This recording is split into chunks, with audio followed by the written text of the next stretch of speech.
It is Friday, August 1st, 2025. This is another edition of Baseball Today presented to you by Mountain Dew. If you're looking for a refreshing citrusy kick this summer, go grab yourself a Mountain Dew. That is my dude, Jolly Olive, filling in for Trevor Plouffe. I am Chris Rose, producer Dan and intern Sawyer along for the ride as well. Thanks for doing this, bud. Oh, gotta fill in when I get the opportunity on deadline day, Chris Rose. This is Yes. going to be a fun one. Yes, it is. And we'll start off. You're probably wondering where Trevor Plouffe is. He is off celebrating his tremendous victory in our trade deadline special. Yes. Wow. Dun, dun, dun, dun. Get this He off was the the screen. big winner. I got to give him a lot of credit. He nailed a few right on the head. Not only that somebody get traded, but where to. So I would say Baseball Today represented, and I'm not going to bring up who finished fourth, Jolly. Listen, I don't know if I'll be invited back, but if I do, I promise it's going to be a better performance. I will say this, though. I'm very mad at the Pirates for not trading Andrew Heaney. That felt like the easiest pick of the entire draft. Felt like an absolute steal. And then they kept him for no reason. That's all I have to say. Wait, you're angry. How about my second round pick, Emmanuel Clase? I didn't even have a chance. It's tough. The cards were stacked against you. There was a lot stacked against me. And Plouffe needed a win today, okay? Come on, let's give it to him. He did. We'll talk about many, many, many losses that he suffered. So good for Trevor on that one. We're going to start with a team whose hat I am wearing right now, the San Diego Padres. They were wheeling and dealing. 5 trades involving 22 players. It started Thursday morning, really, when Plouffe and I were doing Baseball Today, and we get Dan and Sawyer go, oh, my God, Mason Miller has been traded. We're like, what? And so we read the pass and bomb, the whole bit. It continued not only with Miller and Sears, but then O'Hearn and Laureano, Freddie Fermin, Nestor Cortez, a cast of thousands. So I ask you this. Is AJ Preller a genius or is he freaking nuts? Yes. Is that a good answer? Yeah. I mean, when you talk about GMs that act like they're video game general managers, I mean, AJ Preller is the entertainer of all entertainers. I mean, this Padres team, I had Ryan Cohen on our trade deadline stream that we were doing all day on my channel, and it was just constant, a flow of Padres questions and comments. What are they doing? How are they doing this? If you go on their Baseball America top 30 prospects list, every other name is no longer in the organization. Their number 1 is gone. Their number 6 is gone. 7, 8, 9, 11, 14. It just keeps 16. It keeps going, and he does not care. He does this every year. Last year, he traded 3 of his top 6 prospects for Tanner Scott. The number 2 guy, Robbie Snelling, is having a terrific year in the Marlins system. AJ Preller does not care because he's trying to win a World Series. I don't know if his seat is hot or if it'll ever become hot because he's had the job for a decade. He is insane. But I will say this. I really like what the Padres did this deadline. I like their odds to win their division. They're 3 games back. The Dodgers didn't really make a lot of noise today. The Padres made maybe the most noise of any team at a trade deadline ever. And that's the abject truth. He is nuts, but I think in the best way possible. He made it fun again. I think he's the sort of guy that fringe-ish baseball fans could get behind. Like, the atmosphere is awesome. The team, the way they play is exciting. They've got stars. And now, some of the guys they added, like Laureano and O'Hearn, are both having great years. O'Hearn was an all-star. And Laureano, I cannot believe the season that he has had. But they're players where if you said we're going to trade for these guys at the beginning of the year, you're going to be like, oh, that's kind of a yawner. Yeah. But right now, when you put it all together and they've got a brand new catcher as well, you're like, okay, this is fun. This is shit I can get behind. And if you ask the question, well, do you think that this will now unleash the hinges on some of these GMs in future years? The answer is absolutely not. You know why? Because they don't have the balls to do what AJ Preller does. Yep. They're all prospect huggers. I can't get rid of these guys. I've drafted them. I can't let them go. They're like my personal children. You know what? AJ Preller has enough confidence in his ability to evaluate talent that he can go find the next CJ Abrams or Mackenzie Gore. James Woods one he's going to regret. But I will move on past that one. The rest of it is freaking amazing. So Leo DeVries, I'll see him in Las Vegas in about 4 years or 5 years or whatever it is. But guess what? By then, Preller would have traded at least one more Leo DeVries. You just said general managers treat prospects like their own kids sometimes. If AJ Preller had children, he might trade them for a major league player. That might be a reality we live in. Just to go over cliff notes of what the Padres did. Mason Miller, JP Sears, both under team control for a few more years. Nestor Cortez, right. So now they have like 7 starting pitchers when Michael King comes back. Ryan O'Hearn and Ramon Laureano. Ramon Laureano has a $6 million team option for next year. He's a 140 OPS plus. Freddie Fermin, I know he's not having a great season. He's far better than the catching duo or trio that they're running out there currently. And then Will Wagner into the mix. Out goes 14 prospects. I believe 10 of them were in their top 30. One of them was the number 3 prospect in baseball in Leo DeVries. But also, no one's going to care if you win the World Series. No one's going to care about those prospects, whatever they end up doing. It does not matter if you win the World Series. And these are the kind of risky moves general managers have to get comfortable making if they're going to make a serious push for a deep October run. Not all these moves, because AJ Preller, I want to reiterate, is insane. He's a madman running a baseball team, but there's probably no other GM or president of baseball operations in the sport right now that matches the energy of their team quite like AJ Preller does. The wild, careless FU attitude of the San Diego Padres, perfectly emulated by the way AJ Preller manages their roster. I think most people are jealous that he's not their GM. I got to be honest with you. Like, you sit there and everybody's thinking, what does this mean for our team 3 years down the line? He don't give a shit. He wants to know what it's going to make what it's going to do in 3 weeks when they play the Dodgers twice. Yeah. That's what he cares about. He knows that the Dodgers have publicly said their toughest series last year in the playoffs was against the Padres, that they were worried when they were down 2-1 on the road and having a bullpen game against San Diego. They knew. So Preller's not like, oh, well, we missed our chance. He's doubling down right here. Yep. He's saying, I don't care that they're the world champions. We're better than them right now. The way I've traded, we're better than them, and we're going to catch them. The biggest deal here is Michael King. He's had that shoulder impingement for a few months now. He's actually rehabbing, I believe, this weekend. Mm-hmm. If he can get back close to what he was, remember, he had a 7-inning shutout performance with 12 Ks in the opening round against the Atlanta Braves. He struggled in the next round against the Dodgers, but we know what sort of magic he can bring to the mound. That's going to be key here. And I think AJ Preller realizes that you can't undo an all-in move. When he first got the gig in 2015 and they made all those moves for James Shields and Derek Norris and Matt Kemp, Justin Upton, they brought in all those guys that offseason. They ended up having a record, I think, 20 games under 500. They became a laughingstock. They didn't break their playoff drought. I think what he learned from that in the sell-off that ensued and the 5 years of rebuilding that followed is that once you dip your toe in, you might as well dip the foot all the way in. So they've already sunk $280 million into Xander Bogaerts. They gave Manny Machado the new extension. Jake Cronenworth got paid. Everyone got paid. So you might as well open this window as wide as you possibly can. And if that means screwing over the future, who cares? AJ Preller might not have the job in 5 years. I think that's exactly what he's thinking. I want to be remembered as a legend in San Diego. I got to do what I got to do. Well, he also got a huge boost from their late owner, Peter Seidler. Absolutely. Yeah. He couldn't have been in this position without him because it kind of forced his hand. You mentioned with all these long-term contracts he's given to guys that are in some cases in their early to mid-30s. Yeah. Good. I think it's awesome. I think it's great. Let us know in the comments. Would you like it if AJ Preller was your GM? Is he being sloppy and irresponsible? I want to hear that side of it too, because there's probably some people who are like, all right, Rose and Jolly, remember this date, because in 2027, when they don't have anything and they're sitting there with 74 wins and they wish they had cheap guys that they could rely on that were talented, then we'll remember this date from 2025. But in the meantime, I love every freaking bit of it. Every bit of it. All right.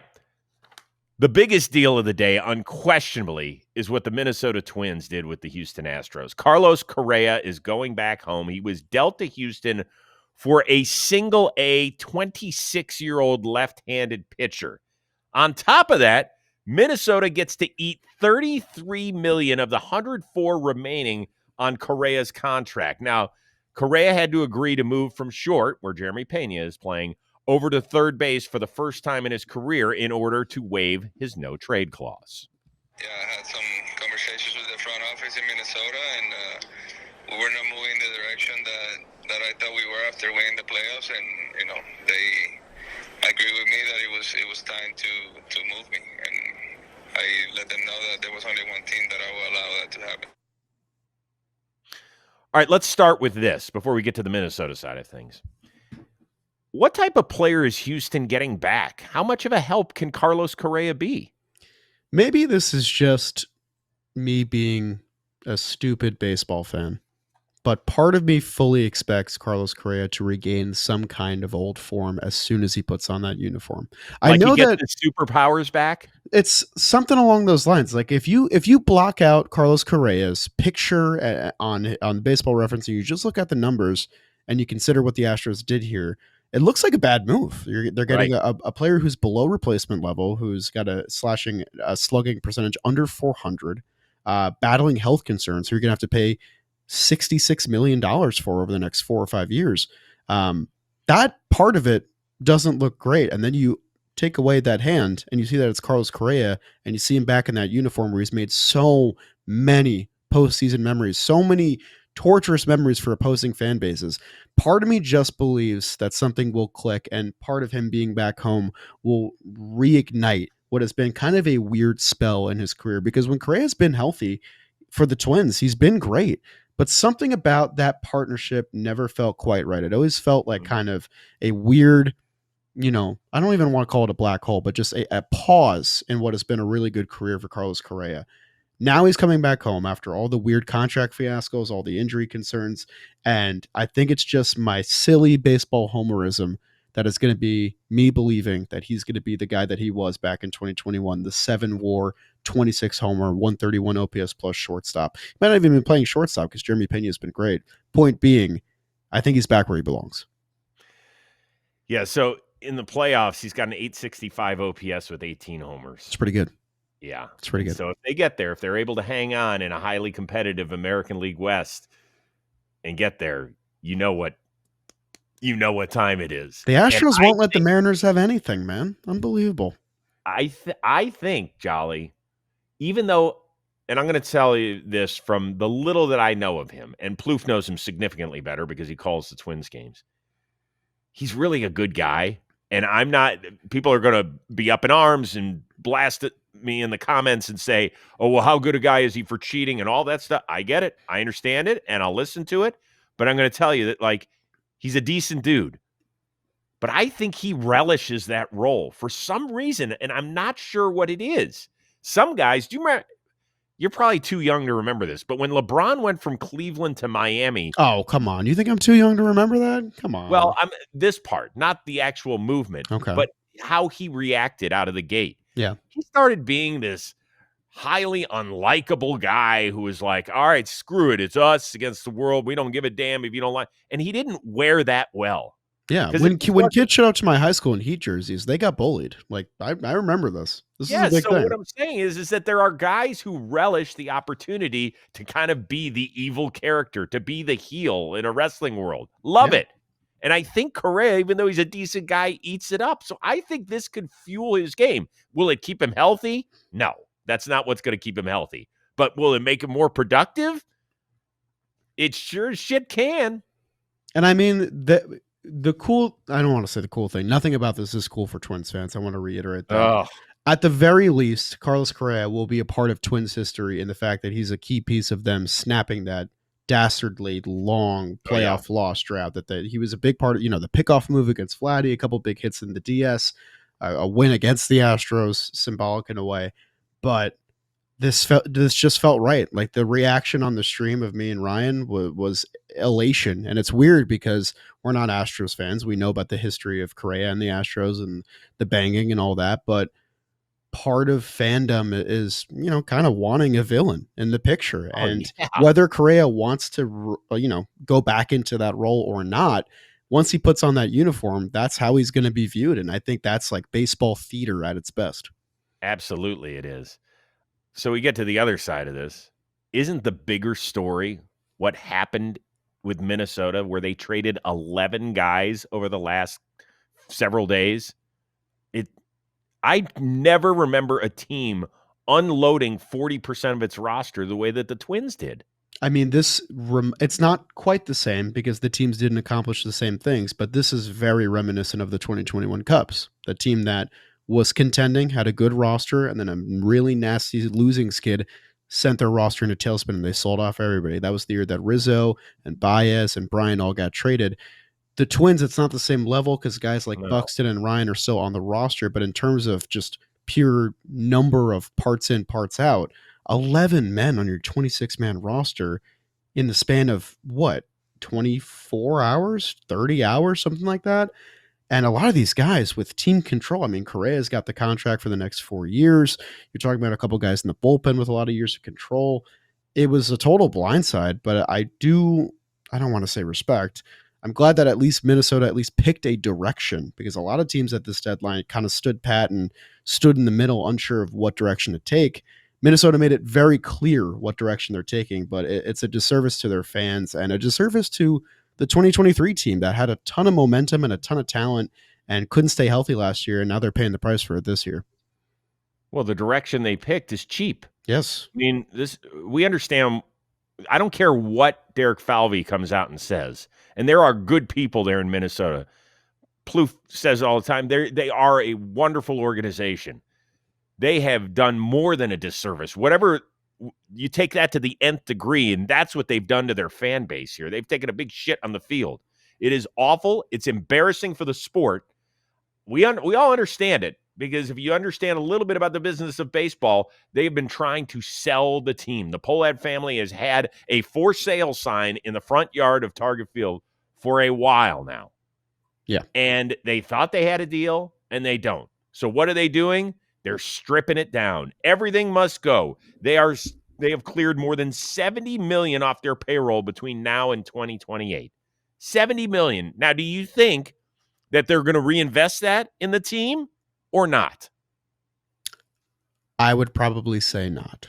They are not. I will answer it for you. They are not going to reinvest it. And I think this Correa deal might be the worst one of all. I know that he was the topic of conversation. Mikulski, who is the prospect they got back, and nothing against this guy at all. He's 26 years old at rookie ball with a 20 ERA. That's not a prospect. That's a warm body. That's a body. And the Minnesota Twins are paying $33 million of Correa's remaining salaries.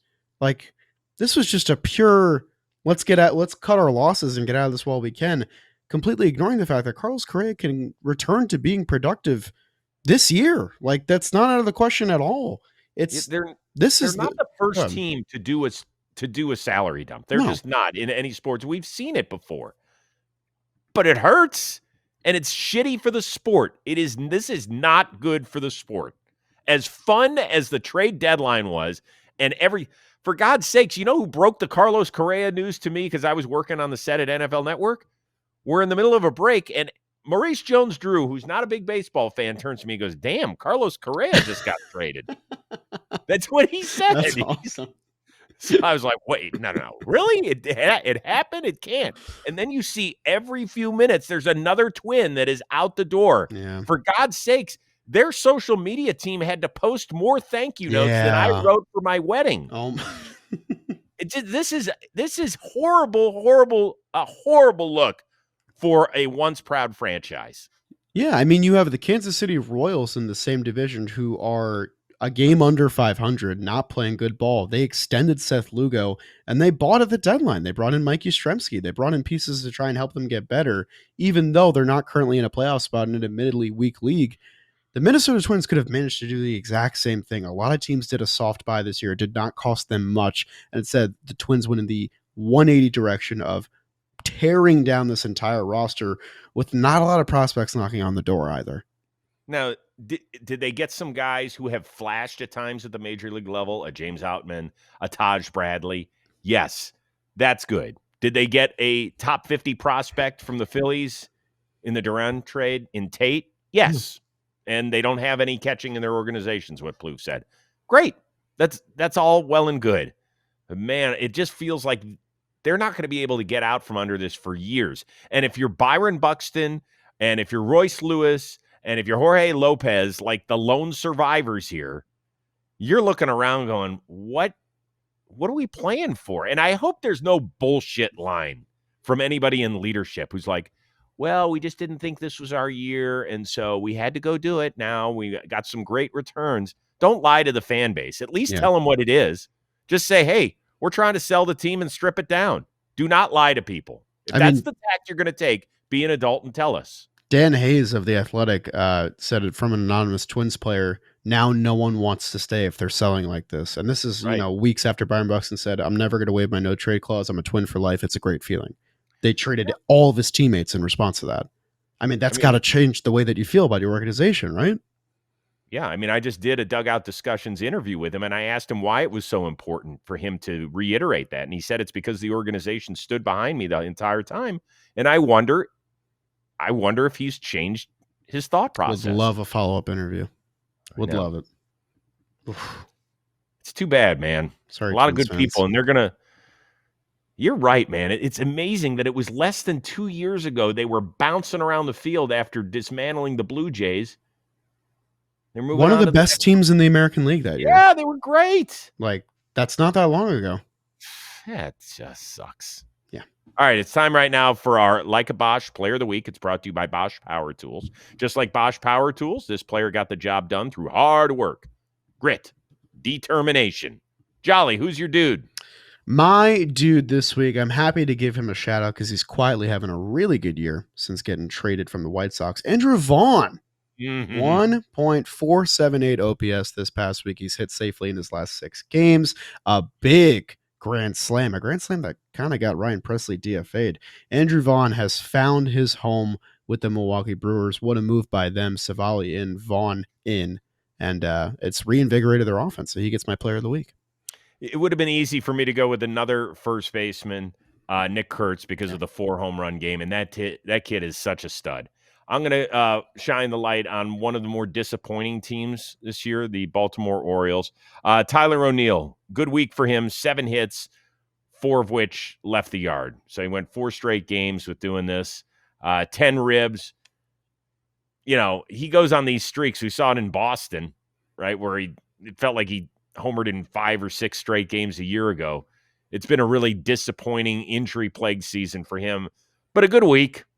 And he lost a lot of teammates this week, too. I thought the Orioles actually did pretty well with this deadline. Who knows how these prospects are going to – but they made the right moves. Like Mike Elias did a lot of the right things. Agreed. After years of, I thought, kind of fumbling what has been a very good franchise. He's a good seller. Never said he wasn't. I don't know if he's a good buyer, but we'll see. Yes. So today's episode is sponsored by Bosch. When you pick up a Bosch power tool, makes you feel empowered and confident and appreciated no matter what job lies ahead. You are simply going to crush it. As a global leader of power tools, measuring tools, and accessories, Bosch's innovative product solutions are built with quality engineering and precision in mind. The assortment of products ensures that you have the right tools in your toolbox to tackle a variety of tasks with relative ease. Bosch's 18-volt battery platform powers numerous tools, creating a consistent energy home base that keeps the brand's family of tools running. Like your favorite players on the field, Bosch Power Tools make sure that you are powered up and ready for anything that gets thrown your way, because the more you Bosch, the more you feel like a Bosch. So head on over to BoschTools.com today to learn more about the power tools you need to get the job done right each and every time. All right, American League. A lot of teams in contention that were busy over the last few days. The Yankees, Camilo Doval, Caballero, who can steal a base with the best of them, Bird, Bednar as they revamp, plus McMahon we talked about, Ahmed Rosario. They added a bunch of guys that are going to help them. The Tigers, if nothing else, they did it with a number of new bodies coming in. Charlie Morton joins them. Finnegan, Sewald, Montero to the bullpen. The Blue Jays, we talked about Shane Bieber on Thursday's show, plus Louis Varland, Ty France, Sir Anthony Dominguez was the first chip to fall there. Seattle, we've talked about the corners that they've added there in the infield, plus Caleb Ferguson, a lefty out of the bullpen. So your top 3 AL teams right now, who are they after the deadline? It's a very good question. You know, yesterday the whole story was then everyone in the National League's adding, what's the American League doing? You know, none of the good players are going there. And then at midnight, one team added a Eugenio Suarez. Mhm. I'm buying a lot of Mariners stock. I think they did really, really well at this deadline. I'm placing them in my top 3. I'm placing a bet on this team to make that run this year. Now, I do think the Astros stole a little bit of their spotlight today with some big time blockbuster moves, but it doesn't take away from the fact that the Mariners got 2 of the best offensive players on one of the best offenses in baseball, and Josh Naylor and Eugenio Suarez, completely addressing their offensive needs at the corner position. So I love that a lot for them. Obviously, the pitching's been there. It hasn't quite reflected the results of the 2024 team, but I think you'd be foolish to doubt that pitching staff at any point. I trust them to get the job done. I just think, these kind of low risk moves, because position players didn't end up going for a ton at this deadline. I think it put the Mariners in a really good position to buy in a way that they felt comfortable with, because we know about Jerry Dipoto and 54% and their failures at deadlines past. The stars really aligned for them to make some big moves here, and I think they did exactly what they needed to do to plug in the pretty big holes on their team, which were power hitting and the corner infield position. So I'm putting them in my top 3 right now. Beyond that, it's tough. There's a lot to like. I think you can't ignore the New York Yankees. The New York Yankees had, I think, the best deadline of any team. Obviously, quantity-wise, I think they might have added the most players outside of the San Diego Padres. But in terms of who they added, the back 5 of their bullpen is really good now. Really good. Jake Bird, Devin Williams, David Bednar.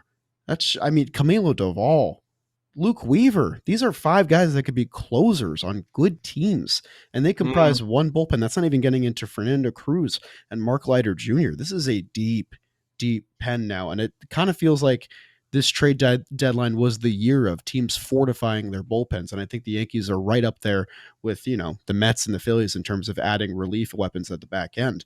I like that they got better defensively. It was very clear that they needed to do that. They add Ryan McMahon without giving up much at all. Jose Caballero comes into the fold and gives them some speed. We'll see with Ahmed Rosario. I think he's bat over defense at this point in his career, but points aside, that Yankees roster very clearly needed a shakeup. Their young guys weren't really doing the job well. They were having a ton of mental and defensive miscues. Now you bring in a lot of veterans into the fold and a lot of guys who have postseason innings into the fold. I like their moves a lot, and they didn't give up much of anything to get it done. I'll put them in my top 3 as well. Then the last team, I know we just talked about them, so I'll be light on this. Hard to bet against the Houston Astros. Wow. I don't know who's going to win the AL West. I couldn't tell you that right now. But I believe in Astros magic. They're in until they're out. And I know Isaac Paredes is probably gone for the year. And I do wish they added another starting pitcher into the fold, but I can't really doubt them. I just feel like they have a lot of juice going with welcoming Correa back into the fold. We'll see about the Blue Jays. We'll see about the Tigers. I wish they did a little bit more, but I'm going with Astros, Mariners, and Yankees. Okay. It's interesting because you and I only have one team that overlaps. Okay, I like that. That's great. My number 3 team is, I was disappointed in their deadline, to be honest with you, and I think they're clinging for dear life, and it's the Detroit Tigers. Yeah, they bounced out with that deadline for me. Yeah, it just didn't do it. They needed more swing and miss at the back end of their bullpen, and they didn't do a good enough job, in my opinion. Montero's the guy that is swing and miss, but the plate moves around on him a ton. Yeah, Kitteridge has been a good pitcher. He's not a huge strikeout dude. Seawald, he's hurt right now, so we'll see. And adding Charlie Morton, I get it. It's okay. I understand it, but it's not sexy. But the reason I'm still going to stick with them, number one, they're going to waltz to their division. I don't think Cleveland's going to catch them. I don't think Kansas City going to catch them. And Minnesota, I'll see you somewhere down the line. When you got a short series and Tarek Skubel's thrown twice, I'm still going to bet on them. If it's a 5-game series, I was scared to death when we had to face Skubel, even though Game 5 was at home, and somehow Lane Thomas hit a grand slam off of him, but that's not a great way to make a living. So with Skubel, I still think he gives you a huge advantage that a lot of teams don't have in a short series. So I'm going to put them number 3. Number 2, I'm going to go with the Yankees. Every move that they made, even though they didn't get a starting pitcher, made sense. You talked about the arms that they added in the bullpen. I'm worried about Jake Bird. Every month has been worse than the previous month, and in July, he's been a disaster. So now, for the first time in his life, we're going to be watching him pitch meaningful innings, and I don't know if he can handle it. I think I'm curious. I'm rooting for the guy. I don't root against people, but I'll be curious to see whether or not he can do it. David Bednar, he's a yinzer. I'm sure he didn't want to leave Pittsburgh, but if he's going to leave, it's to go throw in big-time stuff like this. I'm a big Bednar guy. I like him a lot. I thought Austin Slater, I think that's a huge move for them. He kills left-handed pitching. And it's guys like that the Yankees have picked up in recent times that it's not a sexy move. People don't talk about it, but I guarantee you he's going to have some sort of memorable at bat, whether it's in September or October. And we're all going to go, remember that move? So I think I like everything that the Yankees did. I thought it was smart. But I don't know if they're going to catch the Toronto Blue Jays. Okay. All right. All year I have said the Yankees. They're going to win the division by 10 games. I got off of the Toronto Blue Jays, whom I picked to win the American League in 23 and 24, and I scoffed at it now. I think Bieber gives them some more upside.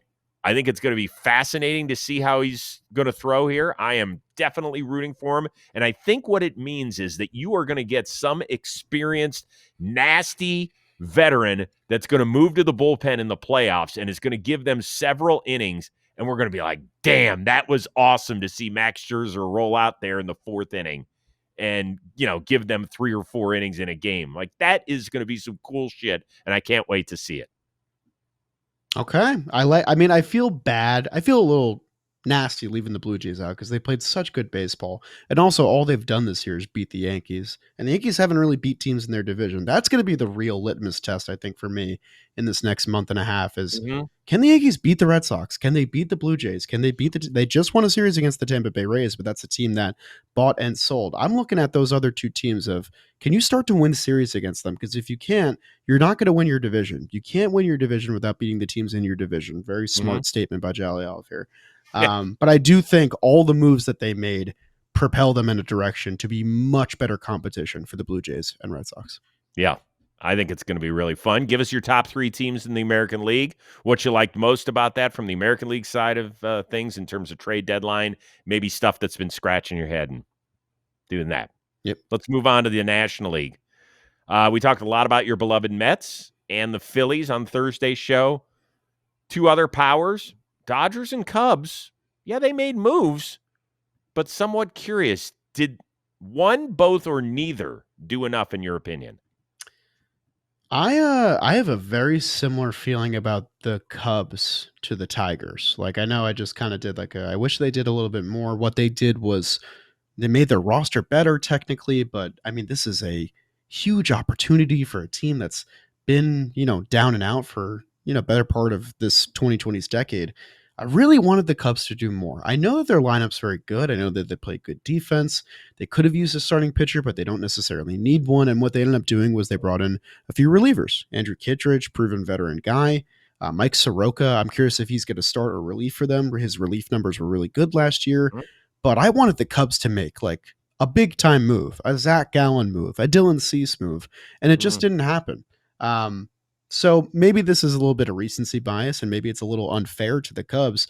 I personally think that the Dodgers will be just fine without having a big deadline. I know that they haven't been playing good baseball for about a month now, and they got to be a little worried about the Padres breathing down their neck, but I would be utterly shocked to not see the Dodgers in October play. And I think most baseball fans would agree with that. Whereas what I said in April that I got a lot of guff for when the Cubs came out hot is that it is the Brewers division until it's not. And it's been that way for the whole 2020s. And the reason for that is basically what I just said about the Yankees. Every year in the head-to-head, the Brewers come out on top. And so far this year, it's been a little bit more evenly matched. And the Brewers also didn't have a crazy deadline, but I still feel the same way of this is kind of a rivalry that's always tipped one way. The Brewers have taken the division lead. They have one of the best records in baseball. They've been one of the hottest teams in baseball. And you didn't really have a deadline that made me feel like, okay, that is a response to adversity. It's more like a staying afloat deadline, trying to coast to the finish line, riding on the talent that you have. And I just feel like Jed Hoyer and the Cubs could have done more. So I'm going to go with the Cubs for this question.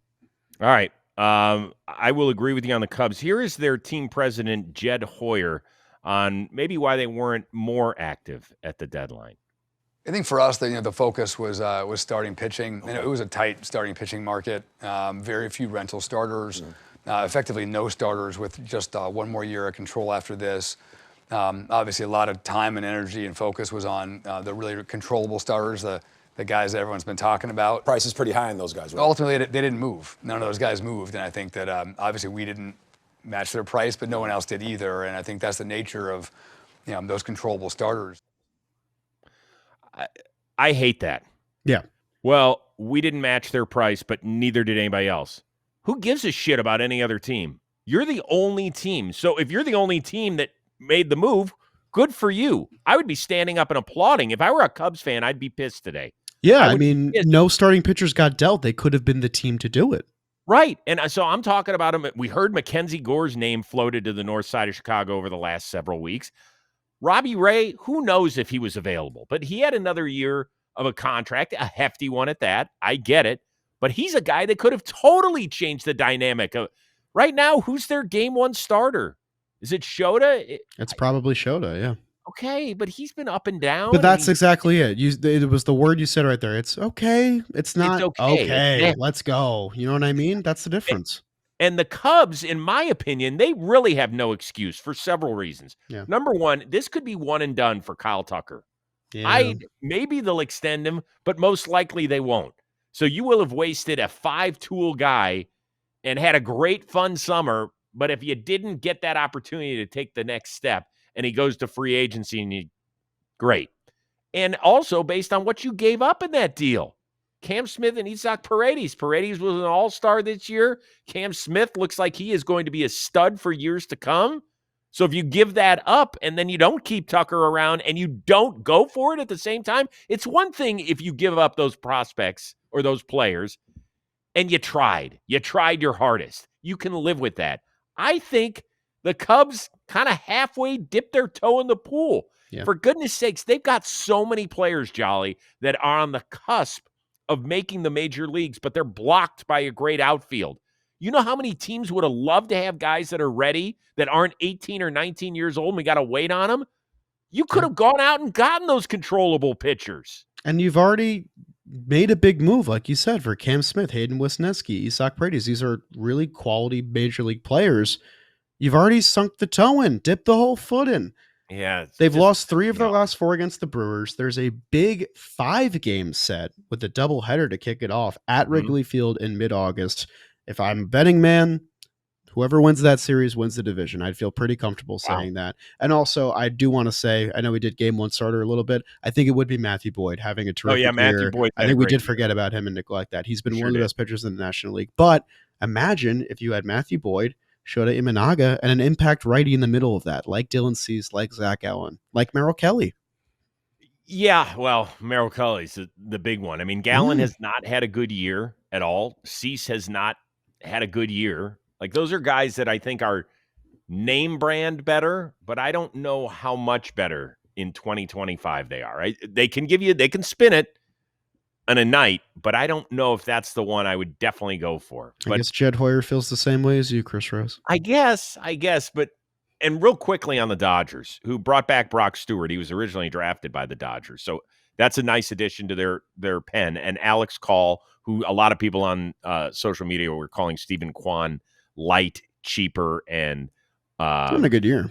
Yeah, he is having a good year. But I will tell you this, Stephen Kwan is a pain in the ass for teams to deal with in the playoffs. Yeah. I don't know what Alex Call is come October. I don't think the Dodgers did enough. I think they are relying on so many veterans to be healthy, and I am shocked that they didn't pull off a bigger move. I'm shocked. Yeah, I don't know if they were discussing one. I know I saw Stephen Kwan and them linked a bunch today, but it just didn't end up happening. I would have liked for them to get some pitching help. More bullpen arms. I mean, we don't know. Yeah. Kopech's on the 60-day. Blake Trinan did just come back. Bruce Dargretterall is dealing with a shoulder issue. I know that they'll be able to push some starters to the back end, and which is probably why they to the back end. I'm talking about the bullpen, which is probably why they felt comfortable dealing Dustin May. But I don't know. I think you're taking a big risk if you feel like all those guys are going to be healthy. And the risk is magnified by what the Padres did. Even if Dodgers fans want to ignore that, 3-game division lead is thin. Like, that's basically nothing in early August. And the Padres had a better deadline than anybody in terms of just parts in.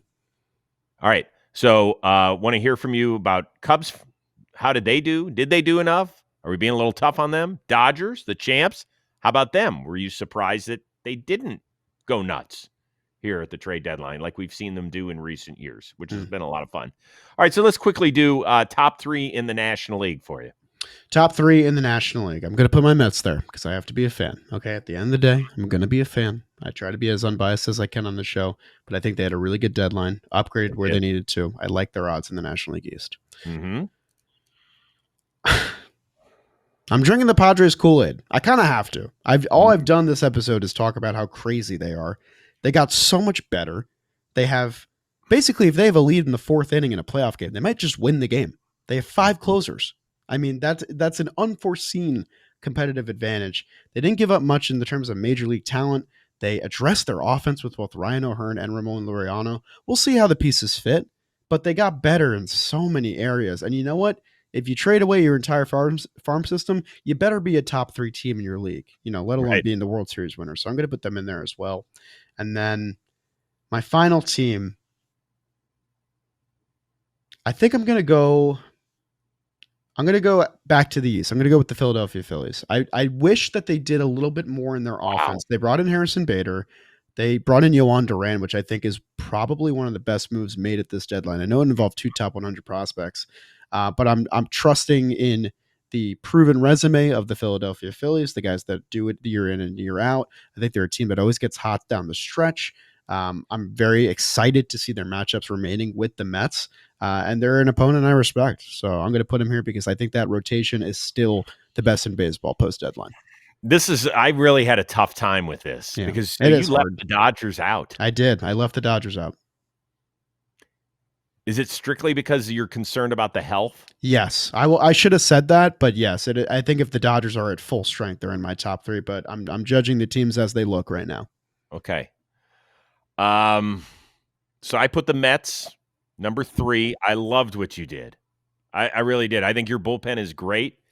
Guys from different angles. You've got a lot of guys who have been proven closers in this league too. It's not just Helsley that you added, Giovanni Soto. Wow, that's a throwback. I think you meant Gregory, right? Gregory Soto, sorry. Soto. That's a great one though. Yeah, but he has all-star closer around on him at times too. But you needed a left-hander, and so I thought you did a good job getting him. And then Rogers, fantastic. That's a great move. That's A+. And Cedric Mullins, I think nice pickup. Yeah, good, fun if nothing else. I've got the Dodgers still at 2. Okay, I think so. Who is your number 1? I'm so curious. I don't love the Dodgers being there because I could easily have put the Padres there too. So the Padres are not in your top 3. They're such a close 4. Like people say, well, Rose, they're just on the outside of the Mets. They're just there because I think I'm still worried about Michael King. When you hear shoulder, it scares the you-know-what out of me. So if Michael King doesn't get back to what he was last year at the end of the season, then I think that's a lot to overcome. Although Darvish was great on Wednesday this week. My number 1 team, I'm going to say it. I've got the Phillies. Okay. I thought you were going to say Brewers for a second. I was like, no, really? Yeah. No, this is a good answer, I think. I think so. I just think Zach Wheeler is a demon. And then we'll see who would get game 2. Who knows if Nola's what he's going to look like when he comes back, right? Ranger Suarez has been great for them at times. That's a playoff demon right there. Jesus Luzardo has pitched very well for them at times. And then I just think they got guys who don't give a fuck in that lineup. They love to ball. They love it. And I think they feel like this is their last chance with this team. They won't say it. Oh, yeah. And I know everybody wants Schwarber back, but I don't know if that's going to happen. And if it doesn't work out this year, I think this team could undergo some changes. I love the Bader pickup because now you've got Kepler, Marsh from the left side, and you got Bader from the right side to figure out the rest of the outfield. That's all good stuff. I know the bottom of their order has been disappointing, but I mean, that's the thing with the Phillies and why I still like them is that like the top end of everything is, I think, the best in the league. Like the top 3 of their bullpen of Matt Strahm, Ryan Kerkering, and Yohan Duran, very, very good. You look below that, it's a lot of names you might not even recognize, but if they get 6 innings from their starters, which they always seem to do, doesn't matter. It's kind of the same thing with their lineup. Like Otto Kemp is their starting third baseman. He might not be a name you're familiar with, but also it's the guys you know at the top, and they're all healthy. So if the Phillies are the way that they are, yeah, they should be one of the best teams in the National League. Yeah, I didn't feel great about that one, but I wanted to do it anyway. There's good parity in the National League. Give us your top 3 in the National League and why. Give us a little sentence, please. Today's episode of Baseball Today, it's sponsored by Lids. You see it every show, always wearing hats. It's pretty simple. You know all about that. You know all about their jerseys. But Lids can now be your go-to for all things Topps trading cards, including the Topps Chrome series that just dropped last week on July 23rd. Lids, the only retail store with hobby boxes, so now you can have the satisfaction of ripping packs as soon as you make the purchase and not have to wait for the delivery to your house. Recently, somebody apparently pulled a 1-1 of Cal Raleigh. Autograph card at a Lids store. We're hearing it's sold for almost $3,000. So you go, you rip open a pack, you get Cal Raleigh. Cool. You get Cal Raleigh autograph. Cooler. You get $3,000 for it. That's freaking awesome. So to welcome card collectors of all ages to Lids stores, customers can use the code JOHNBOY in-store to get an Access Pass premium membership for free with the purchase of MLB Topps Chrome. The AP premium membership includes 20% off of headwear, 10% off of apparel, and early access to latest drops, product giveaways, and oh so much more. So head on into Lids, use that code JOHNBOY. You'll be off and running. All right, before we run out of here for the weekend, give me a sneaky move that we haven't talked a ton about yet that you really liked. Oh, okay. I like this question. I'll do one from a seller's aspect because we haven't done a ton about. Obviously, you're going to talk about the buyers. Mm-hmm. A team that I think did horribly at the trade deadline is the Boston Red Sox. They brought in Dustin May and Steven Matz in what was a really quiet deadline for them. I want to highlight that because what they gave away in the Steven Matz trade was a first baseman originally drafted by Chaim Bloom, or at least developed by Chaim Bloom when he was running the organization over there, by the name of Blaze Jordan, who is 22 years old, at AAA right now, rocking an 872 OPS, 308 batting average, 12 home runs, and 22 doubles, and looks like he is on the cusp of making his major league debut and is probably going to do so in the second half with the Cardinals. In terms of a 1-for-1 and what was considered to be a pretty bad contract at certain points for Steven Matz, I believe it was 4 years, $44 million when it was first signed. I think the St. Louis Cardinals did incredibly here. In terms of their light selling moves of selling off Helsley and Steven Matz and a couple other guys, I think they had a really good deadline and possibly could have done more. So I think that's my one underrated trade of this year. Okay, good. A Blaze Jordan sighting on this show. Yeah, I thought that was really interesting when I saw it pop across my timeline. For me, it was Merrill Kelly going to the Rangers. I love that move. Arizona, they had a lot of guys. Some people are shocked that Zach Gallen's still in Arizona. His year has been just disastrous. Merrill Kelly has not been. His ERA is a smidge over 3. He's pitched very, very well. And now he slides in behind Eovaldi and DeGrom and ahead of Patrick Corbin, who had an incredible month of July. And then you let Leiter and Kumar Rocker try and fight it out for whomever can stick in that rotation. And I think that this team's going to stick around, make things interesting. So I thought that the Merrill Kelly, it's a true rental. Why not? Good move. Yeah. What about one head-scratching game plan for a team that we saw? Yeah. Let's say outside of the Twins, because we talked about the Cubs and maybe a team we haven't mentioned. Yeah, I know he had a home run tonight in a very eventful game with Atlanta. I thought the acquisition of Ke'Bryan Hayes by the Reds was pretty perplexing. I initially really liked it because I thought more was coming. Hayes' contract is interesting because when you look at a Platinum Glove defender, $7.5 million AAV, that doesn't seem bad at all. It's just that Hayes is such a liability offensively and has been this way for 2 years now. 60 OPS plus this year, 61 last year, 40% below league average. The raw OPS is below 600 for reference. The Reds are a pretty struggling offense right now. They have 4 guys that are above league average OPS plus, none of them above 130, even with Ellie having a pretty nice year and showing some strides in terms of plate discipline. I thought they were going to go out there and be a contender for Eugenio Suarez, which they were, I guess, until the very end. They were going to plan and work him out at first base. Instead, their lone additions become Ke'Bryan Hayes and Zach Littell, which, Zach Littell can give you some innings. I think there's some value there. I really wanted them to go get a bat, and the prices for position players were not very high for most of the trades that we saw, especially for rentals. Like, again, the Mariners did very, very well getting Naylor and Suarez. So I'm a bit perplexed by the Reds' philosophy here. I'm assuming they just got outbid in certain areas, but that also shocks me because their farm system ranks out pretty well. So I thought that was interesting. By the way, that Reds-Braves game was incredible. In the 8th inning, the Braves score 8 runs in the top, and the Reds have 8 consecutive hits to score 8 runs in the bottom.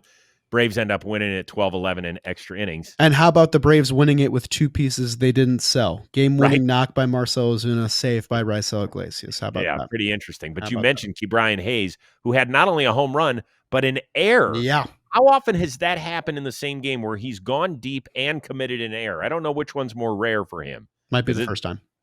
So you mentioned Reds. I will mention Red Sox, who are a season-high 8 games over 500 as they head into the weekend. They added Dustin May and Steven Matz. Now, Matz has really found a home in the bullpen and has pitched very, very well. We know about Chapman and the heat that he can bring, although he's had, a little bit of a bulky back lately or something that's been bothering him. Justin Wilson has had a good year. Whitlock's had a good year. They needed more swing and miss. Matz is not a huge swing and miss guy. I thought they needed a little bit more back there. And they need more help in the rotation behind Garrett Crochet. They really do. Is Dustin May, who's in a walk year, the answer? It's just, it doesn't feel like it. And once again, here we go. Craig Breslow hanging on to kids, a ton of them. Yeah. I understand hanging on to certain ones. I get that. But find a 2 or 3 that you love and say, you're hopping in the car. You ain't going anywhere. The rest of you, go hop an Uber. You're headed to a new city. Get out of town. Like, why didn't the Red Sox try that? This could be one and done for Bregman, who could opt. By the way, the fact that he could opt out of $83 million over the next 2 years is amazing and not even bat an eye at it. I mean, Bregman and Tucker are going to be the top free agents. How about that? Yeah. So it's I don't know. It just didn't make much sense. It was a little bit of a head scratcher for me. Yeah. I don't know. Agreed. Lot to chew on for our great community out here, which I know was a big part of all the streams and stuff. And so we want to hear your comments, your feelings. Go ahead. Let's do a deep dive on this. We'll all be together. Take a deep breath. Let it eat in the comments. Let's do that. Before we get out of here, Jolly, welcome to the merch world. Oh, look at that. Yes, we got a Jolly Olive merch line. It only took us 5 years, folks, but we're finally here. Shout out to the wonderful Jomboy Media design team /line. We were able to collaborate together alongside the other creators and make some really cool designs here. I'm very proud of it. Don't know if you're into YouTuber merch, but if you are, go check out the line. We'll have a link down below. I have a link on my Twitter, my Instagram, all that stuff. And if you like these designs, hey, go buy one. Go nuts. Yeah, that's awesome. Congratulations. I love it. Our youngest son, Brady, has been interning with the awesome art department this year and our graphic design team. And they have been so helpful. They let him design a few T-shirts for us this year, which I believe has sold pretty well. So nice. Yeah. That's second generation employee. How about that? Yeah. Well, he's way more talented than this old has-been, never will be sort of guy. Thanks so much for hanging out while Plouffe was off celebrating his victory. Yeah, I think he's, Or was this your punishment for finishing last? I was going to say this, Matt. Yeah, I got to work late hours while he gets his beauty sleep. What a joke. All right, everybody have a great weekend. Enjoy the Reds and Braves series down at Bristol Motor Speedway. I think that's going to be awesome to watch. That'll be a lot of fun. I'm sure we'll relive some of its finer moments on Monday's show. We'll see players in new homes, which is always fun to see. Some players returning to old homes, which also might be very interesting as well eventually. So a lot of stuff, but let us know how you're doing in the comments. This could be a really tricky time as far as our mentals go as baseball fans. Baseball season has begun. Yeah. Yep. It is fun. So for our one-of-a-kind producer, Dan Rourke, our awesome intern, Sawyer, that is the uber-talented Jolly Olive. I am Chris Rose. Have a wonderful weekend. We will see you Monday here on Baseball Today, presented to you by Mountain Dew.